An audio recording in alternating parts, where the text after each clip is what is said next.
ఓ రాష్ట్రాన్ని సరిగ్గా నడపాలంటే అసలు ఎన్ని జిల్లాలుండాలి? 10, 30? ఏది కరెక్ట్ నంబర్? చూడటానికిది మ్యాప్ మీద కొన్ని గీతలు గీయడంలా అనిపించొచ్చు, కానీ ఇది అంత సింపుల్ కాదు. ఇది పాలనను, అభివృద్ధిని, మొత్తంగా ఓ రాష్ట్ర భవిష్యత్తునే మార్చేగల ఒక పెద్ద చర్చ. సరే, ఈరోజు మనం ఆ చర్చలోకే వెళ్దాం. అసలు పాయింట్కొచ్చేద్దాం. పాలన బాగుండాలంటే ఒక రాష్ట్రాన్ని చిన్న చిన్న జిల్లాలుగా విడగొట్టడమే మంచిదా, లేకపోతే కొన్ని పెద్ద జిల్లాలుంటేనే బెటరా? చూశారా, సరిగ్గా ఇదే ప్రశ్న ఇప్పుడు తెలంగాణలో ఒక పెద్ద పొలిటికల్ డిబేట్కి కారణమైంది. ఈ చర్చ మళ్లీ మొదలవ్వడానికి కారణం ముఖ్యమంత్రి రేవంత్ రెడ్డి చేసిన ఒక ప్రకటన. రాష్ట్రంలో ఉన్న జిల్లాల సంఖ్య, వాటి సరిహద్దులను మళ్లీ ఒకసారి రివ్యూ చేయడానికి ఒక కమిషన్ వేయబోతున్నామని ఆయన చెప్పడంతో ఈ వాదన మళ్లీ హాట్ టాపిక్ అయింది. ఓకే, ముందుగా మనం ఒక వాదనను చూద్దాం. చిన్న జిల్లాలే మేలు అని ఎందుకంటారో, అసలు ఎక్కువ జిల్లాలుంటే పాలన ఎలా మరుగుపడుతుంది, దాని వెనుకున్న లాజికేంటి? చిన్న జిల్లాల వెనుకున్న అసలు ఐడియా చాలా సింపుల్ అండి. పాలనను జనానికి వీలైనంత దగ్గరగా తీసుకెళ్లడం. అంటే ఏంటి? ఇప్పుడు చూడండి, కలెక్టర్ ఆఫీసో, ఎస్పీ ఆఫీసో అన్నీ దగ్గరలోనే ఉంటే జనానికి సౌకర్యంగా ఉంటుంది. ప్రభుత్వ పథకాలు కూడా మధ్యలో దళారులు లేకుండా నేరుగా లబ్ధిదారులకు చేరతాయి. డెవలప్మెంట్ అనేది కేవలం పెద్ద పెద్ద పట్టణాలకే ఆగిపోకుండా మారుమూల పల్లెలకు కూడా వెళ్తుంది. అంతేకాదు, శాంతి భద్రతలు కంట్రోల్ చేయడం కూడా చాలా ఈజీ అవుతుంది. అంతిమంగా జనానికి అడ్మినిస్ట్రేషన్ అందుబాటులో ఉండాలన్నదే దీని వెనుకున్న ముఖ్య ఉద్దేశం. దీని వెనుకున్న అసలు మ్యాజిక్ ఏంటో తెలుసా? జవాబుదారీతనం. జిల్లా ఆఫీసర్ పక్క ఊర్లోనే ఉంటే ప్రజలు తమ సమస్యల్ని డైరెక్ట్గా వెళ్ళి చెప్పుకోగలరు. అప్పుడు అడ్మినిస్ట్రేషన్ కూడా వెంటనే స్పందించాల్సి వస్తుంది. దీనివల్ల పాలనలో ట్రాన్స్పరెన్సీ కూడా పెరుగుతుంది. చిన్న జిల్లాల వల్ల ఇన్ని లాభాలున్నప్పుడు మరి ఈ చర్చంతా ఎందుకు? ఎందుకంటే ప్రతి నాణ్యానికి రెండో వైపున్నట్టే దీనికి కూడా ఉంది. జిల్లాల సంఖ్యను పెంచడం వల్ల వచ్చే సమస్యలు, ఖర్చులు కూడా చాలా పెద్దవి.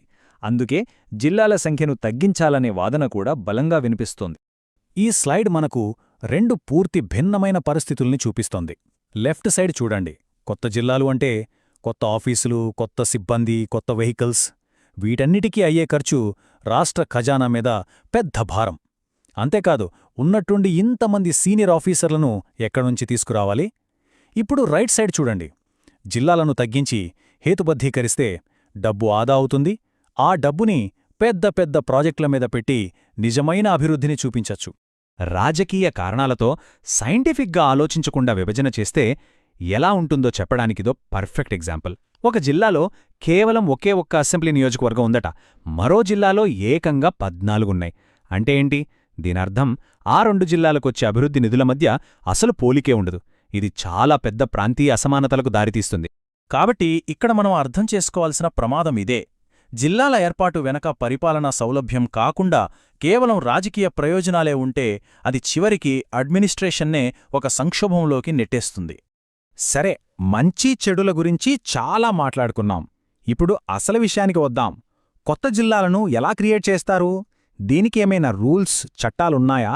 ఆ ప్రాసెస్ ఏంటో ఇప్పుడు చూద్దాం. ఈ విషయంలో ఫైనల్ పవర్ ఎవరి చేతుల్లో ఉందంటే కంప్లీట్గా రాష్ట్ర ప్రభుత్వాలే చేతుల్లోనే. మన రాజ్యాంగంలోని 7వ షెడ్యూల్ ప్రకారం జిల్లాల ఏర్పాటు, వాటి సరిహద్దుల మార్పు అనేది పూర్తిగా రాష్ట్రాల పరిధిలోనే అంశం. సెంట్రల్ గవర్నమెంట్ ఇందులో జోక్యం చేసుకోలేదు. చట్టపరంగా చూస్తే ఈ ప్రాసెస్ చాలా సింపుల్గా 3 స్టెప్స్లో ఉంటుంది.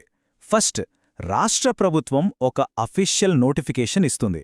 ఇది తెలంగాణ జిల్లాల ఏర్పాటు చట్టం లాంటి ఒక చట్టం కింద ఉంటుంది. ఆ నోటిఫికేషన్ పాస్ అయిన వెంటనే కొత్త జిల్లాలు అధికారికంగా అమలులోకి వచ్చేస్తాయి. అయితే ఈ నిర్ణయాలన్నీ గుడ్డిగా తీసుకోరు. ఈ ప్రాసెస్ను సైంటిఫిక్గా, లాజికల్గా చేయడానికి తరచుగా ఎక్స్పర్ట్ కమిటీలను వేస్తుంటారు.